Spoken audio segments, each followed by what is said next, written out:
Wanted to take a minute to talk about some of the special tools that, if you want to make them yourself, it'll certainly come in extremely handy if you decide to restore a WS jack yourself. Or if you're into the business of restoring jacks and you got a WS that comes in the door and you don't know any of these, you don't have any of the special tools, this certainly will help as well.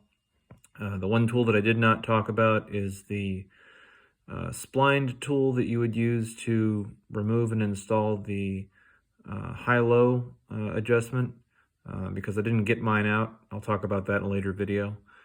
But basic quick servicing of this jack, if you remove the hydraulic unit, you change out most of the soft parts, these following tools will certainly make a big difference for you. First one you're going to come to is the top brass jam nut on the top of the hydraulic cylinder. The dimensions are listed there. Pause for a second.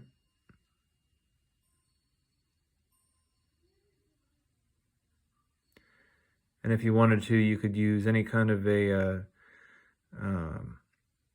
cylinder, whether it's a iron pipe or whatnot. Again, this is a brass jam nut, so it's somewhat tight, but it's not impossible because brass will not seize with steel.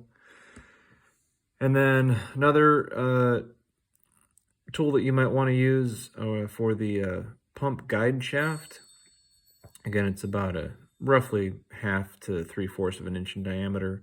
You could use any basic disposable socket if you wanted to grind it down and make 2 little pins, or you may have a set of 2-pin sockets available. That would certainly come in handy for that.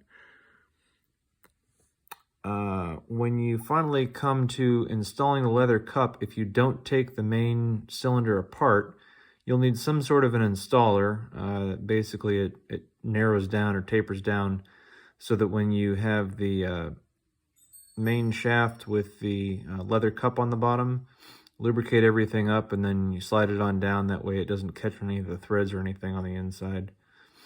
Would certainly at least come close to guaranteeing that you're not going to tear that leather seal on the way down.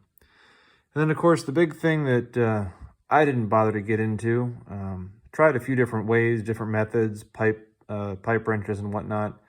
The GarageJournal.com forums, a gentleman named Elroy put together a pretty lengthy discussion about a restoration of a WS jack as well as a O-boy jack.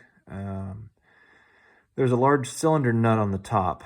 The notches are spaced just like a clock. There's 12 of them, and the whole thing is a little over 2.5 inches in diameter.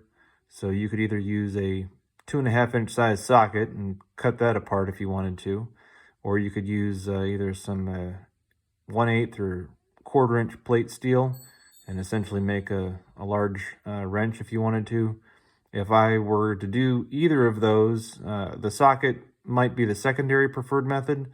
The first preferred method would be to use 1/8 inch or 1/4 inch plate steel, make the necessary holes as described, and then go ahead and probably have 2, I would say, 3-foot arms in either direction. Obviously, you would need a helper because everything I've seen on the internet showing that this nut is torqued down to upwards of 300 foot-pounds possibly. Basically, it seals the main cylinder against the pump body only with pressure. It doesn't seal it with necessarily with sealant or anything.